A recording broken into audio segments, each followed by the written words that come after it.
there was one guy I was dealing with getting a little bit pissy over the kid interrupting the call thing, and I'm like, appreciate. Oh, I'm sorry. No, please. Yeah. My bad. Please continue. It's very alliterative. They are going to be the ones powering the experiences that every customer has. Preference has power. I'm pretty sure Cato would say to me when I do every show, stop. I think he would. Those pieces are popping. Wait till you get the invoice. Here. I have a question. When's the last time you danced? When's the last time you laughed? Right now. I don't want to dance with you. When's the last time you flew a kite? Toasted Oreo. Look at you. You are insane. How did I do that? You're insane. You're insane. Well, take a guess what today is, everyone. Actually, don't. You don't need to at all. Today is National Take a Wild Guess Day. I like that idea. Randomness, serendipity. We don't always know the answers to everything. Sometimes we just need to be able to take a wild stab at what we believe the correct answer might be. Maybe that's even a bit of a hint as to what we're going to be talking about. It is April 15th. We are halfway through April. It is hard to believe. I'm pretty sure one of these days is meant to be tax day. Don't you have to earn money in order to pay tax? I don't know. A different question for a different day, perhaps. Mr. Stephen Rubin is here. He is watching. Mrs. Natalie Jaffe is here, who also happens to be my mother. She is watching. Our regular Anna is here. She truly appreciates the show, and I truly appreciate you, as I do appreciate Mr. Bob Farnham. I'm pretty sure normally that should be a hashtag, my friend. Hashtag wildly stabbing. Manif is here. Looks like all the regulars are here. Tom Morris, take a wild guess where I am. Yeah, of course. I didn't need to. David Libby watching, not sweating, because it's not tax day. Mr. David Libby, I spoke to that connection that you put me in touch with, and we're going to make sure that he's on the show at some point as well. Mr. Bruce Resnick is here as well. Wow, lots of people watching. That's fantastic. Guys, settle in and enjoy what is to be an amazing, amazing, amazing show. So let's get into it, shall we? You know what day it is. It is Take a Wild Guess Day. But you don't need to guess who my guest is today. It's Bryce Hoffman. Now, Bryce Hoffman might be, if I had to, who would you most want to meet in the world?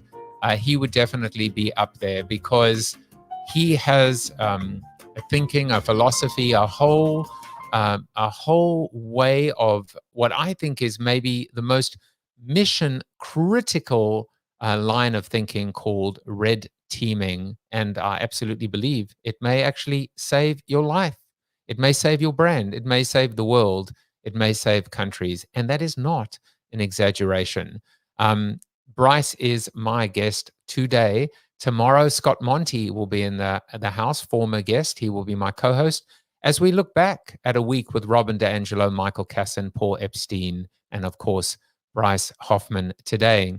Just a quick update on the JAFFE coin. I didn't actually check what it was today, but it's still hovering around about $2.13. That's what it costs to become a part of the expanding JAFFE economy. JAFFE coin holders, regulars on the show, and previous guests get access not just to me, but to each other. This is a community that we are building, and there are assets as well. The ability to come on the show, the ability to get a promo on the show. All it costs is 10 JAFFE coin, and that price will never, ever go up. So a way of saying, get in now while stocks last. And I think in the crypto world, they always do seem to last, which is why Cyrus Crone is now getting 3 promos. I'm just going to keep giving him a promo until I get my next promo in the house. Not many people are celebrating birthdays today, but Bert Rosen, Bant Breen, Ian Benton, Ty Braswell, happy birthday to you. And on LinkedIn as well, Stefan Katanich, Nick Nikolov, Barry Siegel, Pavak Shah. Hope you guys are doing well today and having a great day. Let's get into our seated soliloquy, shall we? And today's seated soliloquy is called JAFFE. JAFFE. It's a Yiddish word that translates into contrary or contrarian. A person who is JAFFE is thought of as irritating, perhaps taking an opposing view to annoy or be different just for the sake of it. Turns out that being JAFFE might hold the key to survival from a corporate or even military standpoint.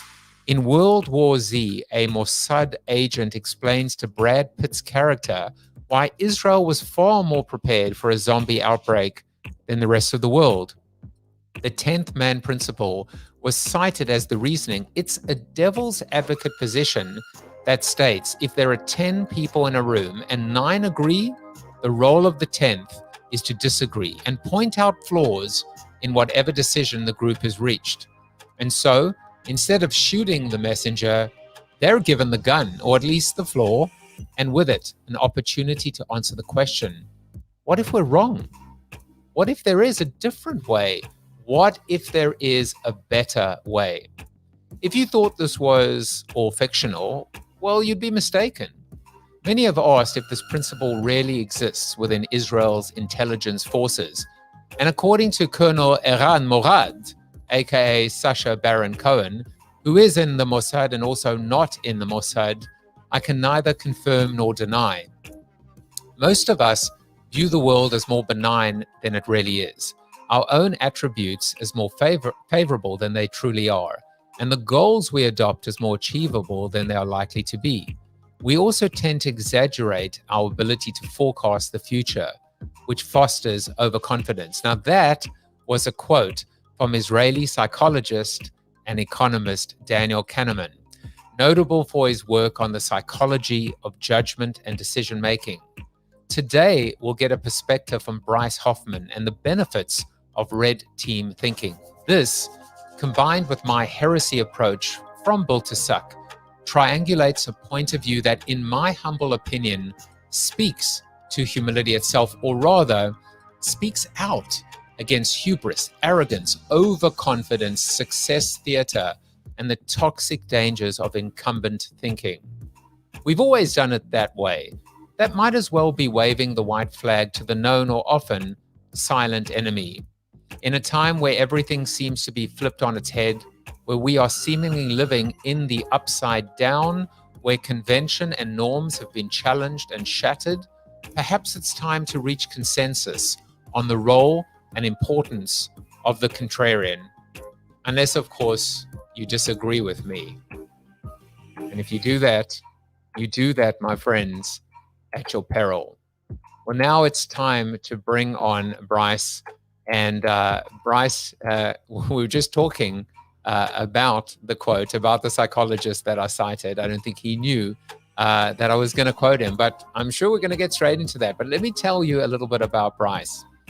Bryce Hoffman is an author, speaker, and unconsultant who believes that individuals have the power to transform companies and cultures with the right processes. Hoffman wrote the best-selling book American Icon, Alan Mulally, and The Fight to Save Ford Motor Company. His latest book, Red Teaming: How Your Business Can Conquer the Competition by Challenging Everything, speaks to a system developed by the US military and intelligence agencies to make critical and contrarian thinking part of an organization's strategic planning process. In 2015, Hoffman became the first civilian to graduate from the US Army's Red Team Leader Program at the University of Foreign, Military, and Cultural Studies at Fort Leavenworth, Kansas. That is pretty impressive, but not as impressive as him. Let's bring him on. Bryce, welcome to the show.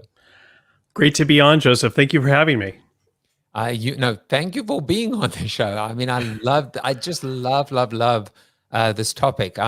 Before we even get into the soliloquy, let me ask you this question. What is, because I love words. Words are important, words have meaning. What is an unconsultant?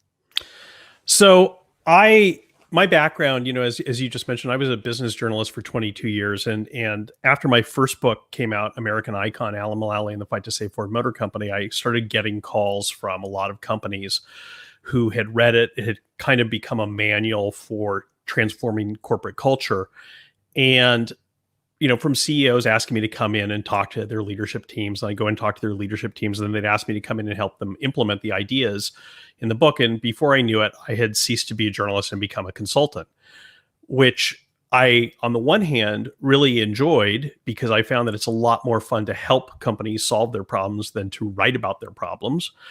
But on the other hand, as I began to kind of find myself in that milieu, surrounded by kind of the big consulting companies, some of whom I was in talks to join with what I was doing at the time, I began to feel like it was a bit of a scam, that it was selling people fish rather than teaching them how to fish. Actually, it was worse than that, Joe. It's really the drug dealer model. It's like, you get a little taste of it and then you are addicted and you can't do anything without them. And pretty soon organizations have outsourced thinking to the large consulting companies instead of doing it themselves. And the more I saw of it, the more I came to believe that was really a big part of the problem in business. And so I shifted my focus to teaching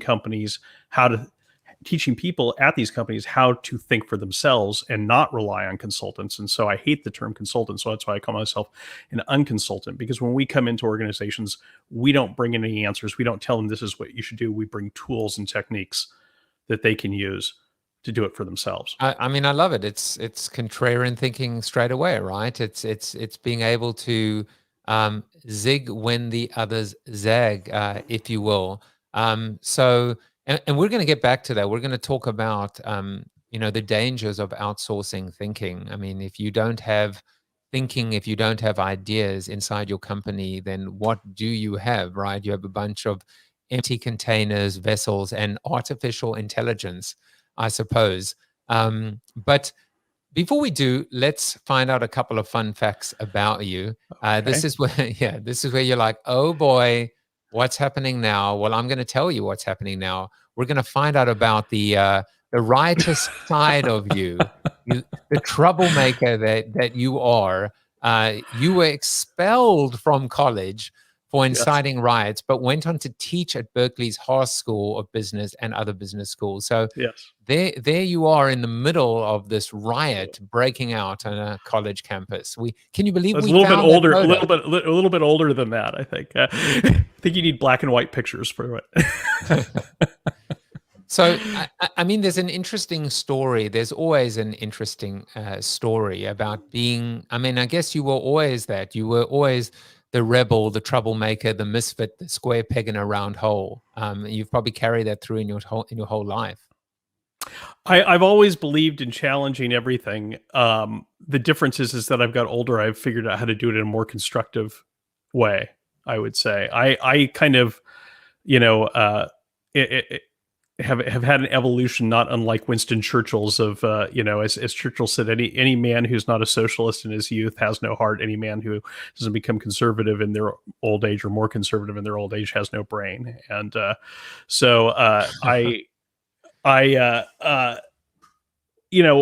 think you're right, though. I mean, my favorite word has always been why. But why is a word that it's a powerful word, but like all things that are powerful, it's dangerous. It has sharp edges. And so you can ask why in a constructive way. Like my mentor, Alan Mulally, it was one of his favorite words when he was running Boeing and then running Ford Motor Company, was to just ask why. Why, his first week on the job when he took over Ford Motor Company in 2006, his first question to Ford's design and product team was, where is the Ford Taurus? And they said, well, we just killed it 6 months ago. And he said, why? It was the best-selling American car for years. I remember when it was on the cover of Time magazine, they were talking about how, it was the car that took the crown back from the Japanese in the 1980s. And they said, well, we stopped investing in it. So he said, why? And it became this whole, very quickly, in a matter of 5 minutes, this became a very real conversation, a very deep conversation about the fundamental flaws of Ford Motor Company. But, when you're 21 years old and think you have nothing to lose, you can ask why a little bit too aggressively sometimes, and find your college career derailed by your questions. You're probably very familiar with the 5 why process as well. Yes, from Toyota. That's also amazing in terms of being able to it's so simple, and it almost always arrives at a better, more insightful, more thoughtful place. Absolutely. It's one of my favorite tools, actually. And it really is a great example of red team thinking in action, of the mindset too. By the way, I just have to say, Joseph, I can confirm or deny. So there's no such thing as the 10th man. When I started writing my book, that's how I first was tuned into this idea of red teaming. Was I saw that movie. I'm not a fan of zombie movies. I actually don't like horror movies at all. But several friends of mine whose opinions I value told me that this was the thinking man zombie movie and I should really watch it. And I didn't value their opinions enough to actually go watch it in the theater. But when I was homesick one day and it showed up on Amazon as a new release, I watched it. And that scene struck me so powerfully that you described.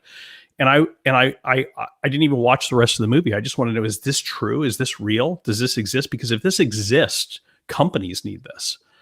And my mind started thinking about, because at the time I had recently been covering the American automobile industry for a number of years. And I started thinking, what if there had been a 10th man at Ford, at General Motors, at Chrysler in the early 1970s, when the Japanese first showed up with their small cars, that all of the cigar smoking executives at those companies sat around guffawing about, no Americans are going to buy a dinky little small car from Japan. They want horsepower and, V8 engines and tail fins. And then they found out that, in fact, Americans wanted something that was economical and reliable more. And so what if there had been a 10th man that said, okay, fine, but what if we're wrong? What if people do buy these cars? What's our response going to be? What's our contingency plan? And so when I got better, I went online to look for an Israeli intelligence officer, and it's surprisingly easy, Joseph, to find an Israeli intelligence officer online. And I started a conversation with this gentleman, and I said, so tell me, is the 10th man real? And he said, well, there's no such thing as the 10th man. Nobody in Israeli military intelligence has any idea where they came up with this 10th man thing. But everything else about it is real. And it's not one man, though. It's an entire team. And it's called Ipcha Mistabra, which is Aramaic for, on the contrary, the opposite is true. And it still exists today. In fact, literally last week, I was having a video chat with the recently retired former head of Ipcha Mistabra. And it is, everything else they talk about in the movie is true.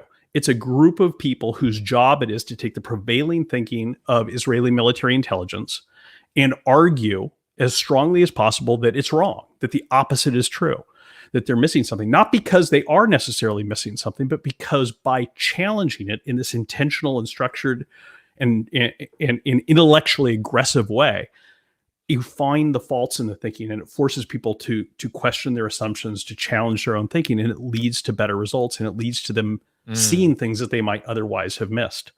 So I can confirm that it does exist. I'm looking at lots of comments coming in. Tolga Sertoglu said 10th Man Rule was really interesting at that movie. Tom says Bryce is living and thinking in the tradition of Socrates. And he adds, we need to get Bryce together with Scott Monty, and I want to talk to him too. Scott Monty is a great friend of mine. When you said he was on, I was like, oh, Scott's on. I've known Scott since he was running social media at Ford Motor Company. He's, in fact, one of my social media mentors. Scott Monty may or may not surprise you in the Zoom after show. He has a show at 12, but he said he wanted to be here to cheer you on. And Scott used to work for me at Crayon.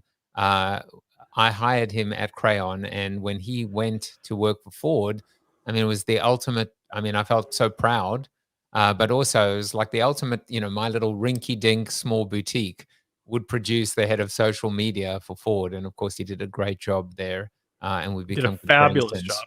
So there you go. I'm looking at a few other comments as well. Marcus Dimbleby said Mossad have their own version. Basically, if you are Israeli, you are naturally, a 10th man. In fact, in Israel, if you are the 10th man to be contrarian, you'll still find someone to disagree with you.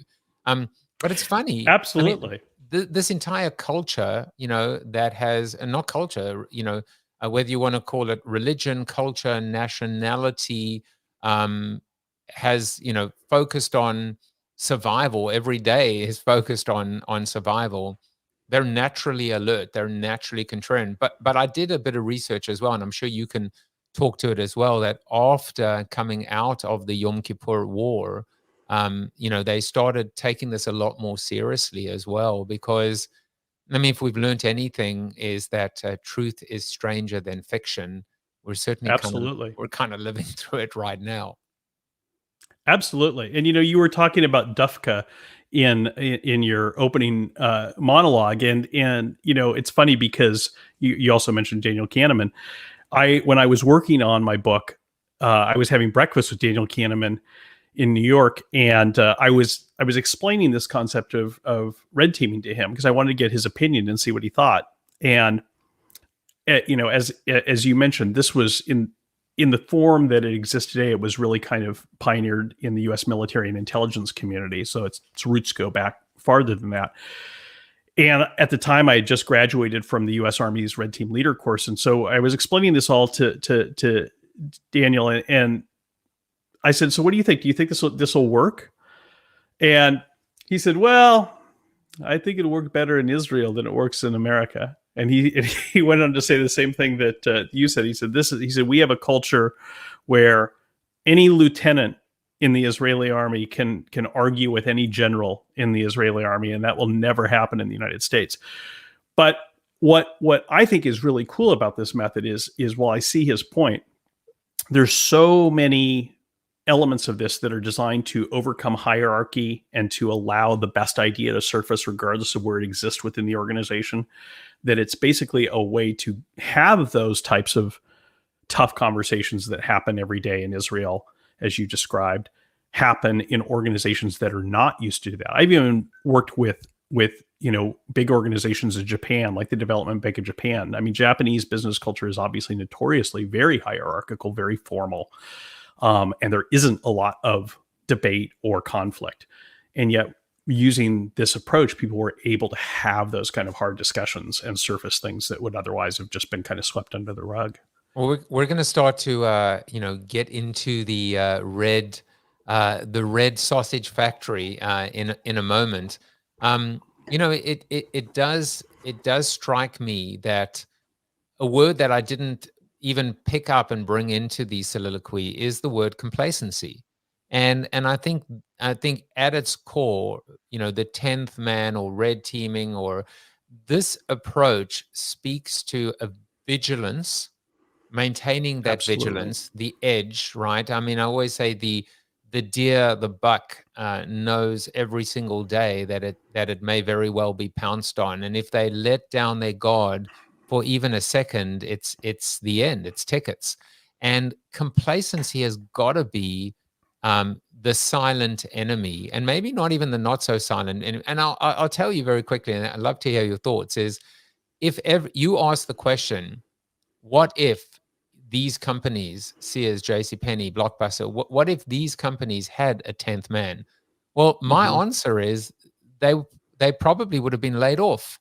I mean, they would have been downsized. They would have been marginalized because of what they represented.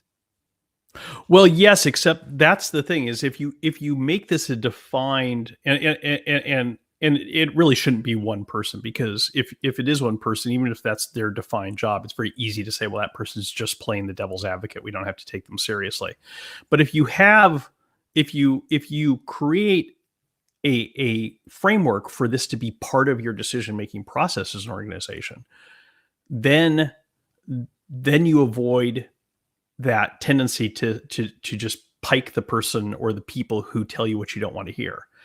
And it's essential that you do that, because you're right. That's the tendency. And that's all of these organizations. I firmly believe that in every one of the companies that you've cited, there were not just one or two or three, but probably hundreds or thousands of people who knew exactly what was wrong with the company, who knew exactly how to fix it, who had probably been, banging their head against their boss's door for years, trying to get someone to listen to them.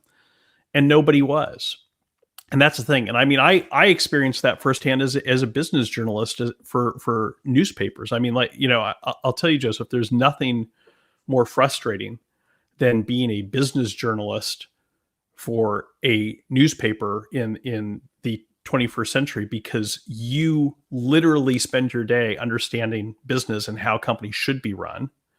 And yet you work in an industry that is dying a death by 1,000 cuts, most of which are of its own infliction. Yeah. And because you're a reporter, not on the side, not in the administration or business side of the business, I would go to the publisher and say, this is a colossally stupid move that we're contemplating doing.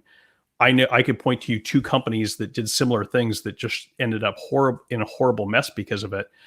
And they'd say, what are you talking to me for? You're in the newsroom, go write a story. And I say, you realize I literally spend my day talking to the CEOs of the largest companies in the world, 8 hours a day. And, it's one of the many reasons why I just got out of the business, is because it's so frustrating to know what's going wrong, to see the mistakes and have nothing that you can do to address them. I mean, I'll tell you a very quick story. Back in roundabout 2006, just after my first book, Life After the 30-Second Spot, was published, I was invited down to Jamaica to deliver a keynote on the rise of digital to Condé Nast. They had 2 magazines, Modern Bride and Bride magazine. And I was told to be provocative and, just to be me, basically. But I was also warned not to upset or offend the publisher of, you can't make this up, of the magazines, and basically not to paint the print business, the magazine business, in a negative light. And so, of course, I ignored them. And I basically said, you need to put yourself out of business. You need to, what if you treated your online property or asset the same as you did your offline or your print? Let them both compete against each other. And even if one cannibalizes or cancels out, you'll probably see that when you add up your market share, you end up with a greater than market share. Of course, I don't know that they actually paid my invoice. And neither magazine is a Condé Nast magazine anymore. One, I think, went out of business, and the other one was sold. And my point is, and I actually wrote that into Built to Suck. Here's what strikes me. I'd love to get your thought on it. What if in these companies? So I'm going to give you a contrarian point of view to the contrarian thinking. What if actually the 10th man, or as Tom Morris is asking here, let me find it there. Sorry, Bob, 10th person, sure, but what if the 10th person in these organizations is in fact the leader? What if the 9 people are actually like yourself, Bryce, like saying, we get it, we understand it, we see it, we feel it, and it's actually, in this case, the contrarian is the person that is perpetuating the status quo? See, I thought you were going in a different direction than that, because I was all excited. I was thinking, what if the contrarian who's thinking outside the box is the CEO and everyone else is complacent? Then you end up with Apple. You end up with Steve Jobs. There you go. You just answered an unquestion, which I love too. Sorry. Well, it's an old interview technique. If you don't want to answer the question that's asked, answer the question you wished was asked. But I do want to answer the question that was asked. It's a good question. I mean, I think I've been in companies like that, and I think that the hard truth of it is that those are companies that usually fail, that usually have a colossal disaster, unless somebody figures out a way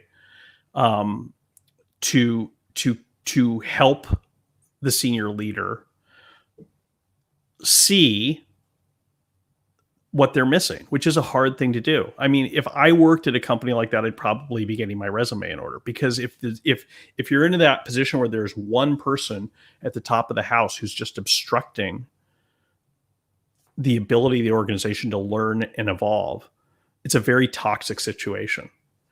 And if there's not a mechanism in place to address that, it's very hard. You know, this is one of the things that there's a lot of rules of red teaming that I learned when I was in the military. And one of the chief ones, one of the principal ones, is you can't red team without top cover. This doesn't work if there's not someone at the top of the house who buys into this. Otherwise, it's a suicide mission. Yeah. If you go in an organization like your listener just described there, and you know, tell the CEO, I'm going to be the hero today and tell you what you need to hear, whether you want to listen or not, you're probably going to die on your sword. And that's just the hard reality. So you have two options. One is to wait them out and to try to make change where you can, which is a very important concept, because a lot of times we find ourselves in situations where we do know what's going wrong, and we want to make a positive difference. And so what you can do is look at the part of the organization that you have some control of. And everybody, I mean, this is something that organizational psychologists have studied intently. And what they've found is that on average, and this number holds surprisingly well, they've looked at the military, they looked at companies, they've looked at different things. On average, there is at least 15% of your job as an employee in any organization or as a volunteer in a nonprofit that you have some ability to influence. And that's true even if you're a janitor on the factory floor. It's true if you're in the C-suite. It's true anywhere in the middle. So if you focus on your 15% and think about what are the changes that I can make on my level, and if you get other people to do the same thing, you can slowly begin to turn the ship. But, you know, one of the things I also am really clear about in my book and in my work is that red team thinking and red teaming is not a cure for toxic leadership. Red teaming can't turn a bad leader into a good leader if they don't want to, but it can turn a good leader into a great leader. And that's the difference. You have to be realistic about things. You know, there are a lot of really badly run organizations out there. I'll tell you a quick story. I am belatedly, and I say belatedly because I've been in the process of doing it for 2 years, and with everything that's happened in the past 12 months or so, I've been delayed in it, but working on launching a podcast. It's called The Thinking Leader. And I did Seth Godin's podcast fellowship, and I had the opportunity to work with some really interesting people on there. And one of the things that in the fellowship is you have to come up with your kind of statement. You know, Seth is very big on you know, what is your statement about your mission, what you're creating for the world.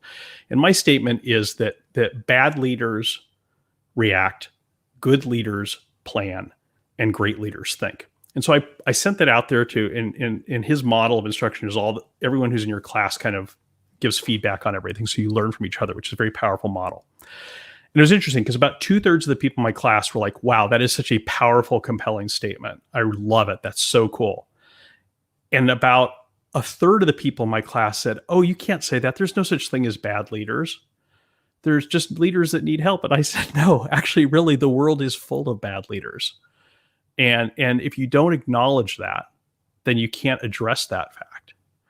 And too often organizations, and by organizations, I mean like boards of directors who should be having oversight over leadership, kind of say, well, you know, he just needs some help or something like that, you know, and really oftentimes he just needs to be replaced with somebody who has the emotional intelligence and the vision to be able to rethink what's going on, to be open to listening to his or her team, and to be able to take the organization in an evolutionary path rather than doubling down on bad decisions. It strikes me that in your continuum, and you actually reference that in your article that you wrote for Forbes, Are You a Thinking Leader? But it strikes me that there's a very interesting continuum, Bryce, which is which is actually, it's again a contrarian way of thinking about. Everyone talks about execution, execution, execution. This is quite the opposite.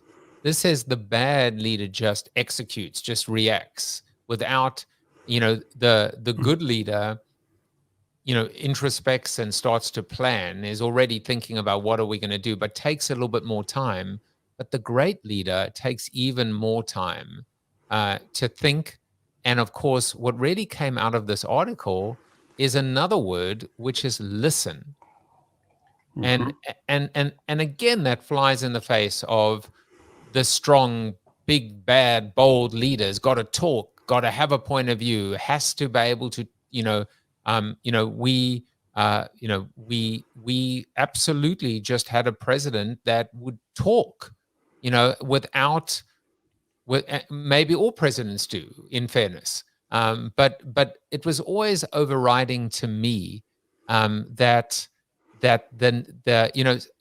I say a little anecdote, and then I want to hear what you think about this continuum, right? Which is, it's actually again a flip on conventional thinking that talks about execution. We sometimes sit down at the dinner table, and my wife, myself, my daughter, and my two sons, and my youngest is 13 years old, and he talks the most. And sometimes what I say to him is, I want you to, here's your age, as a percentage of the total ages represented here at the table. All things being equal, you should talk for that same percentage. He does not like this point of view from me. He does not agree to it as well. But anyway, what do you think about this, this reflection that the superpower is really listening, but it's an interesting continuum that you've presented to us? Well, you're absolutely right. And this is, again, is something I learned from my mentor, Alan Mulally. One of the things that he talks about all the time is that you should seek understanding before seeking to be understood. So the first job of the leader when confronted with a problem is to listen. And I really believe that that's absolutely true. When you were describing this continuum, Joseph, you were making me think about an experience I had. Actually, it was actually the day that Alan Mulally retired from Ford Motor Company. I was in New York at the time, which was fortuitous because I, got calls from all the networks who wanted me to come over and immediately do interviews about his legacy and what was going to happen to Ford. And so, within probably an hour or two of him announcing his retirement, I was on Maggie Lake's show on CNN talking about Alan, and we did our taping. And then when they cut the cameras, and we were, getting unmiked and stuff, she said to me, I have, over the past however many years she'd been doing that show, she said, I've probably had easily half of the CEOs of the Fortune 100 sitting in that chair that you're in there, including Alan. And she said, I have never interviewed a CEO like Alan Mulally. And he's so much what America needs. And I agreed with her. And she said, why do you think that there's so few Alan Mullallys in the world, though? And it's one of those things, Joseph, sometimes somebody asks you a question and the answer just clicks in your head without, like, it's something you've been mulling yourself for a long time. And then someone outside asking that crystallizes it for you. That's what happened there. And I said, because there's so many Jack Welches. And she literally was like, oh my gosh, you are so right. And what we went on to talk about is Jack Welch created this model of the big, I'm sorry, I'm going to use the term that's used in business, the big swinging dick CEO, who has all the answers and is, using his own word, blows things up, shoots from the hip, look at the names of his books, and stuff. And is this like giant cowboy figure, who can't be challenged and who has this penetrating vision that no one else has. And Alan Mullally's model of leadership couldn't be more different. His is a team-based approach to leadership, where the role of the CEO is more of a coach than a king. And, I remember my very first sit-down interview with him 6 weeks after he took over as CEO of Ford Motor Company. He came down to the Detroit News, where I was working at the time, and sat around the conference table with myself and the senior editors. And the first question that I asked him is, I said, when are you going to start firing these people? Because he hadn't fired anyone. And he said, what do you mean? And we said, well, look, you're surrounded by executives who've been running this company into the ground for a decade or more. In Seattle, presumably, you have a dream team of leaders who helped you save Boeing, not just from one existential crisis, but from two. First, its decades-long battle with Airbus, and then second, from 9/11, which saw almost all of the orders for new planes canceled. When are you going to fire these jokers and bring these people in from Seattle? And he looked at me like I'd said the stupidest thing in the world. And he said, why would I fire these people? He said, these are my job as the CEO is not to bring in my leadership team from Boeing. They don't know how to save Ford Motor Company. The people at Ford Motor Company know how to save Ford Motor Company. My job is to invite these people to join the team. And if they don't want to join the team, they'll self-select out. But my job is to find the people in this company who have the answers and then clear a path for them to execute on that. And go ahead. No, I was going to say that as well is a contradiction, because most leaders, as you know, they come into a job or position and immediately it's kind of fruit of the poison tree. Everyone associated with the old leader gets whacked, and they bring in it's cronyism at its absolute worst. And that's exactly what happens. It happens in the marketing business, in the advertising business, that an advertising agency that's had a business for decades upon decades, the business is put into review. It is, as you say, the big swinging dick. That's what it is. And that's why these companies and they make the same mistake time after time after time. By the way, I have to tell you, your new book, you're welcome. Here, it's going to be called Cloning Alan Mulally. The new book by Bryce Hoffman. Get it wherever books are sold. I've had a lot of people ask me how to do that, believe me. But this is the thing. I mean, this is why I wrote the book you have on the screen though here, Red Teaming, which is that, after I'm a history buff, so some of my examples are a little arcane. After the Prussians were defeated by Napoleon in the 1790s, they had an incredible moment. And you got to think about this. The Prussians at that point considered themselves to be the greatest military badasses in the world. So the fact that they were beaten by a French corporal was kind of the height of humiliation for them. But they had this amazing moment of self-awareness where the Prussian generals all looked at each other and they said, look, none of us is as good as Napoleon. None of us are the equal of Napoleon. But you know what? Hans over there is as good at cavalry strategy as Napoleon is. And Fritz is as good at logistics and planning as Napoleon is. And instead of us trying to figure out who here is the best person to try to go head to head with Napoleon, why don't we figure out who is the best person at each of these different jobs that are involved in warfighting? And instead of having a senior general who runs our army, let's create a team of generals, and let's call it the general staff. And each person on the general staff will be as good as Napoleon in that one area. And that's what they did. And then they using that model and using proto red teaming, what they called Kriegspiel or war gaming, figured out how to defeat Napoleon with a little help from some folks on an island over on the western part of Europe called Britain. But the point of this is that what the Prussians saw, and why their model was then adopted by pretty much every military in the world since, was that it's a rare thing to have a Napoleon. It's a rare thing to have a Steve Jobs. It's a rare thing to have an Alan Mulally. 99.999% of CEOs are not going to be Alan Mulally.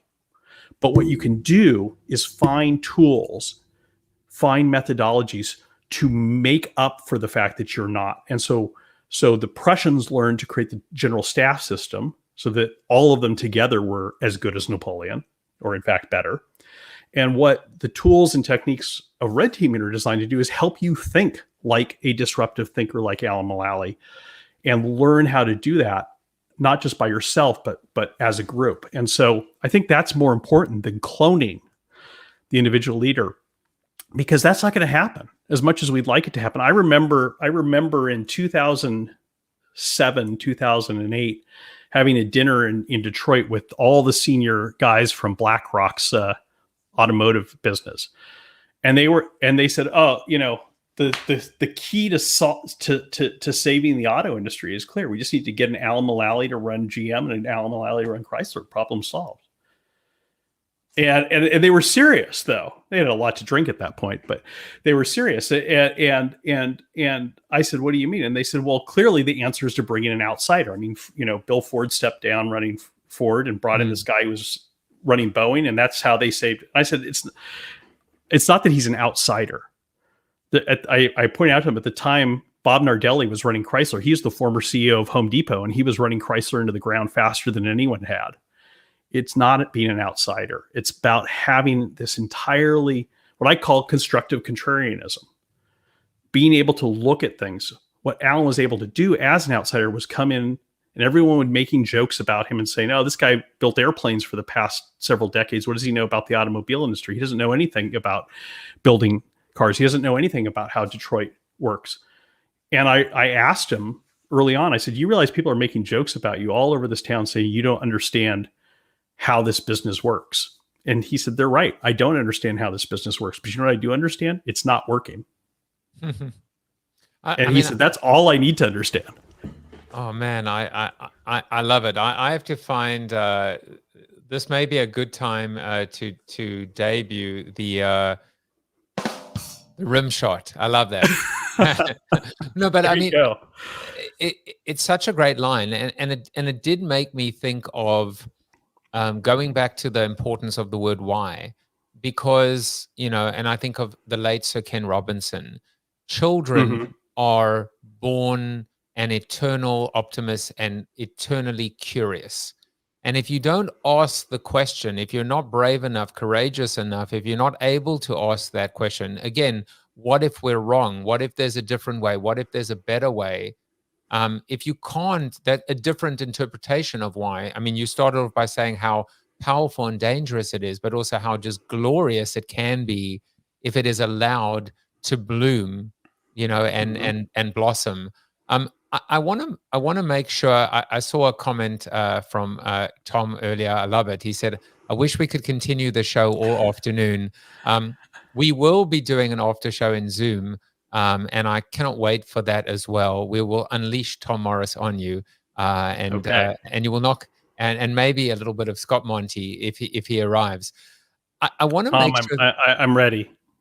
I want to make sure we have an opportunity for you to talk about, get into the essence of the book, and more importantly, what is red teaming? Why is it called red teaming? Where does it come from? How does it work? Just give you an opportunity to introduce, because, as you know, I'm fanboy number one when it comes to this. It is literally life and death, I feel, for so many corporations now. I should almost just, rip up my book and just say, just read Red Teaming. You want to know how to suck? The key to success is to suck less and red team thinking. I know, but see, I think the whole sucking thing is a different way of asking the same questions, and so I love that. Where red teaming comes from, where the term comes from, is actually from the story I just told about the Prussians. So I know about Crayola crayons, so I don't know if you remember, but my favorite Crayola color as a kid was Prussian blue. And the reason it was called Prussian blue is because the Prussians back in the 1790s wore these spiffy blue uniforms. And so when they came up with this idea that they called wargaming, that we're going to have this team of generals come up with a plan to defeat Napoleon, but before we risk executing it, we're going to play it out on a tabletop exercise. They made little wooden pieces to represent each army, and they were the Prussians, so their pieces were blue, so they were the blue team, and they were fighting against revolutionary France, so their enemy was the red team. And they got a group of their own best officers to play the other side, to be their own enemy. And that's where this term red teaming comes from.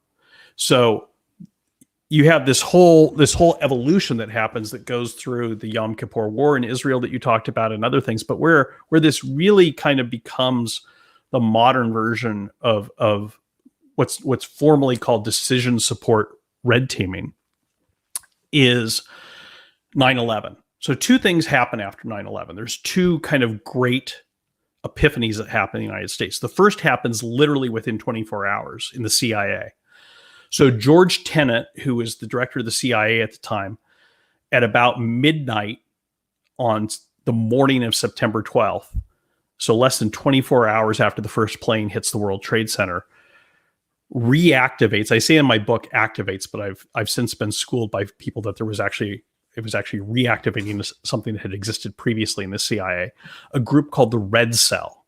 Because as you may remember, one of the things that people realized is that there was this huge failure of imagination. The CIA, the FBI, they had all of this information that we were about to be attacked, that we were about to be attacked by airplanes, by Osama bin Laden and his minions, and yet they couldn't connect the dots until the terrorists connected them for them. And so Tenet created the Red Cell with the mission of being the institutional contrarians in the CIA who were going to challenge the thinking of the CIA, and we're going to challenge the conclusions the CIA was drawing from intelligence. And obviously, most of the work of the Red Cell is deeply classified, but we can say two things publicly about it. One is, and you can go to the CIA's website, and they talk about this on there, the Red Cell, they say, has been responsible for thwarting at least half a dozen major terrorist attacks against the United States since 9/11 that would have been as big or bigger than the 9/11 terrorist attack. So that's a pretty powerful proof point right there. And the other thing is the Red Cell began a few weeks after it was stood up, producing something called the Alternative Intelligence Assessment. So many people may be aware the President of the United States every day gets a little black folder that is the daily intelligence briefing. It's usually about half a dozen pages, and it says, Mr. President, here's what's happened over the past 24 hours. Here's what we think it means. And here are the options that we think you have to respond to this. And so the Red Cell started producing this addendum that was slipped in one sheet at the back of this saying, Mr. President, everything you've just read may be wrong. And if it's wrong, here are some alternative ways that you could interpret what's just happened. And here's some alternative courses of action you may wish to consider. Now, it's worth noting, Joseph, that both President Bush and President Obama said publicly that they found the Alternative Intelligence Assessment to be one of the most important things they looked at every day.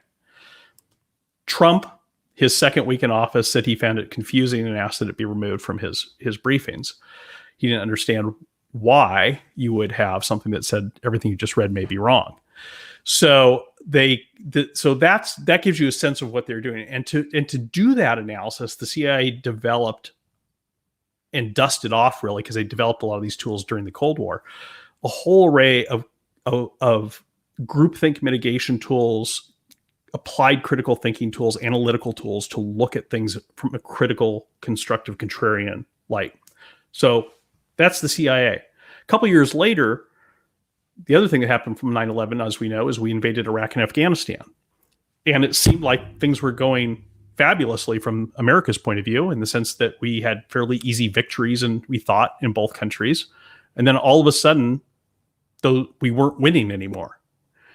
And so there was a huge epiphany in the US Army that we had really screwed up and that we needed to do something about it. So there was a new head of the US Army appointed, General Schumacher, and one of the first things that he did was create a lessons learned team to figure out what went wrong and how to avoid it going wrong in the future. And one of the chief conclusions they came up with was what went wrong was we made a lot of really bad assumptions, and we didn't challenge those assumptions.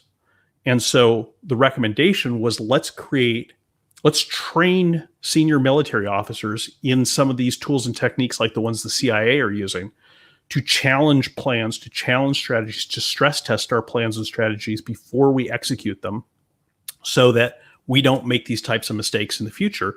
And not just that we don't make these mistakes, but that we find the opportunities that we're missing because we're not thinking differently.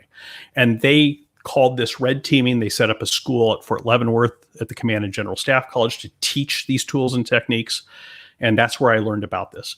We then took these ideas, ported it to business, and instead of having a formal team, the reason we call it red team thinking as opposed to red teaming now is instead of having a team of people do this, we think it's much better to train people, everybody, every decision maker, or as many as possible, in these tools and techniques so they can use them as part of, instead of having this formal process of red teaming, can use them as part of their everyday decision-making practice. Because a practice is a lot more powerful than a process, because a practice is something you do every day as a matter of course. And the more you practice your practice, the better you get. And it's a lot faster too. So that's what this is all about. It's about helping people make good decisions faster in a complex world.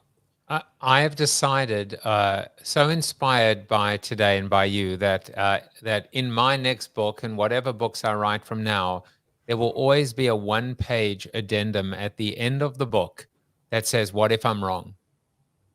I love it. That's what I'm going to do. I love it. And I encourage other authors to do it as well, just in case. Just in case. You know, I'll call it the Project CYA. but just, you know. Well, you're right. I mean, I'm working on a new version of my book, and one of the things I'm saying is that some of the things I said in here were wrong, like the idea that you need this formal team of people to do this, separate from your planning team. That slows things down too much. You don't evolve your thinking without being able to put it out there, and then, I mean, otherwise, how would you ever know if you were right or wrong? In fact, I started doing this. First of all, whenever I wrote books, I would always write, and I still do, write strategic books, not tactical books, because, you know, tactics come and go, right? The other thing is I would always say, to the best of my ability, in this book, I will be talking about a company called Twitter. It is entirely possible that this company may not exist at some point in the future. In fact, it's probably quite likely. And so I would always caveat that at the beginning, but that was kind of my what if I was wrong, less so to kind of, you know, cover my ass, and more just to say, this is the world we're living in. So I better check myself right now on page 1 to not be too absolute, too overconfident, and too definitive. Well, look at Good to Great. How many of the companies in Good to Great are still great? Don't even ask that question. How many of the companies in Good to Great are still in business? And that's no dig on the book. I think there's a lot of valuable insights in that book. And I think there's a lot that you can, or Built to Last. Guess why my book is called Built to Suck? Because those visionary companies are not visionary anymore. And that's the thing is success. You know, my favorite quote from Bill Gates is that success is a lousy teacher. That's what, and it's so true. And he's someone who should know, because he ran a company that became a victim at many points in its history of its success, or at least its dominance.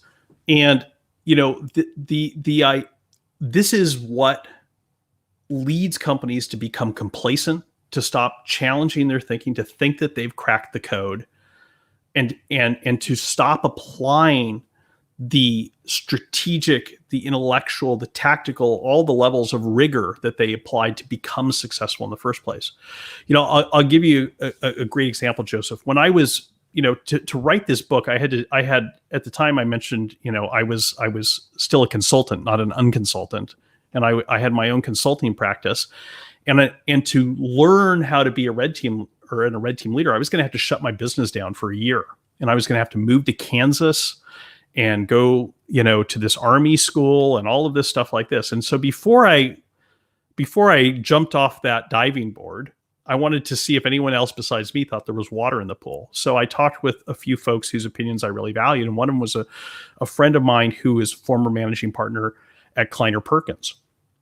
And I described to him this red teaming concept and some of the tools that were involved. And he said, this is fascinating, he said, because this is essentially what we do what we did. He had left recently at Kleiner Perkins. He said, you know, a couple of guys named Larry and Sergey come and knock on our door and say, can you give us $250 million? We want to create a new search engine.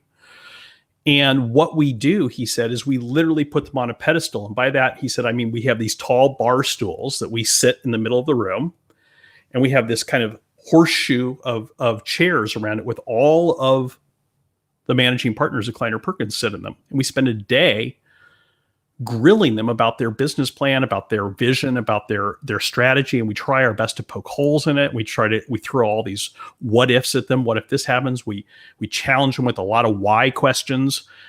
And if they can survive that grilling, we write them a check for $250 million. If not, we shake their hand and we show them the door and we tell them there's a bunch of other shops down Sand Hill Road that way. And he said, that's literally the process. And that sounds like what this is. He said, but the thing that's interesting, he said, is we had so many discussions at Kleiner about, wouldn't it be nice if we could have a methodology for continuing to ask those questions of our partners, of our clients, of the companies that we invest in after they get the check. Because some of them, like Google, do continue to challenge themselves and then become great companies. Others have an initial success and then blow it because they get complacent and cocky and think that they've solved the problem. And so that's the value of this approach. This is why it's needed, is because you have to continue to challenge yourself that way. Complacency is the most dangerous thing that any organization faces. Amen to that. I have one more quote for you, which is, to a contrarian like me, constant advice not to do something almost always starts me quickly down the risky, unpopular path. And that was Michael Bloomberg, who I think knows a thing or two about success and business. Maybe I shouldn't say success. Absolutely. Because it is a lousy teacher. This has been just an absolute joy to be with you, Bryce. It was everything I hoped for and more. 10x, 10x, 10x. I want to leave you guys with a couple of wonderful comments that have come through. Let's see. We've got Stephen Rubin says, what happened to the confidence that you are correct? Well, both Bryce and I know that we are correct, but we're just trying to stay a little bit humble in front of you. Just kidding. Tom Morris has ordered both of your books, Bryce. Marcus Dimbleby says, great quote, Joseph. Fanboy number one, it is literally life and death for major corporations today. Suck less and then try red team thinking. It looks like we found ourselves a nice little 1-2 punch. You and me, Bryce, would take over the world. Deal. So, I've really enjoyed it, Joseph. I love it. But before we go, yes, but most importantly, let's tell you how you can stay connected with Bryce. You can follow him on Twitter. Do not try and follow him on Facebook because exactly. We'll get into that in the Zoom after show. You can connect with him on LinkedIn. Please go and buy Red Teaming. It is literally the book that will save your life. If you're looking for an endorsement, you just got it. You can find out more about Red Team Thinking at redteamthinking.com. And one more. You have a boot camp. Tell us a little bit about the boot camp in our few seconds left. Absolutely. The easiest way for people to get their feet wet in Red Team Thinking is we have a self-directed online boot camp that you can sign up for and get exposed to some of these tools and techniques. And if you like what you see, we have a lot of live classes we teach as well. I tell you who else really, really does like what he sees. Of course, you know who's coming. It's Mr. Chuck Norris. You are Chuck Norris approved. There you go. Let's head to the Zoom after show. Thank you, Bryce. That was awesome. Thank you, Joe. Thank you for watching the show about hope, positivity, optimism, and if there's time left over, a little bit of marketing with your host, multiple author, and global keynote speaker, Joseph Jaffe. If you like the show, tell a friend or two. Please subscribe to the show. And if you want to get inside news, previews of upcoming guests, and much more, visit josephjaffe.com/subscribe to sign up for the show's newsletter. And despite the best ministrations of your wife, you still look ugly.